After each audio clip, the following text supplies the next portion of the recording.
This sculpture in the village of Kilbaha, Clare was inspired by the legend of Diarmuid and Grainne. Grainne was the most beautiful woman in Ireland. She was also the daughter of Cormac mac Airt, the High King of Ireland.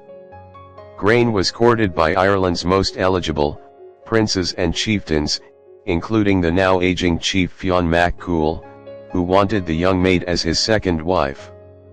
He asked her to marry him.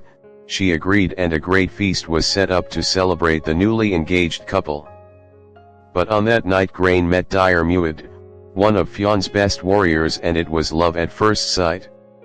Grainne was prepared to go to any lengths to get her man and drugged the entire party, apart from Diarmuid. With Diarmuid all to herself, Grainne confessed her love for him, but Diarmuid backed off, as he was loyal to his leader Fionn. But Grainne wasn't taking no for an answer, so she put a spell on him and he fell in love with her. The two ran off together, hotly pursued by a very angry Fionn and his men. All across Ireland the eloping couple ran, and all across Ireland there are caves, trees, and all kinds of nooks and crannies, under or inside of which, local legend has it that Diarmuid and Grainne lay together and hid. After long years on the run, Grainne fell pregnant with Diarmuid's child, but fate was about to catch up with them. One day out in the wilderness, with Fionn and his men closing in, Diarmuid and Grainne came across the heath of Benbulben in Co Sligo, where a giant boar confronted them. This was bad news for Diarmuid, whom legend had told that the only living creature that could harm him was a wild boar.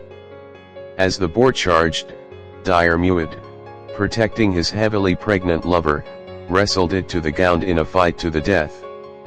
The warrior killed the boar with his sword, but not before the boar had gored Diarmuid, fatally wounding him.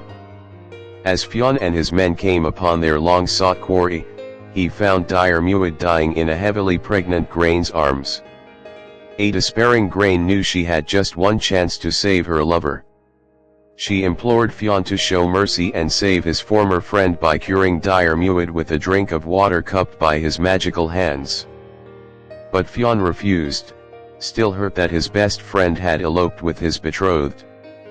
With Diarmuid dying, Fionn's men begged him to help this once great warrior to live. But still Fionn refused. It was only when Fionn's son Oisin challenged his father and threatened to kill him that Fionn agreed to help Diarmuid. But it was too late. Before Fionn had got the water, Diarmuid had died.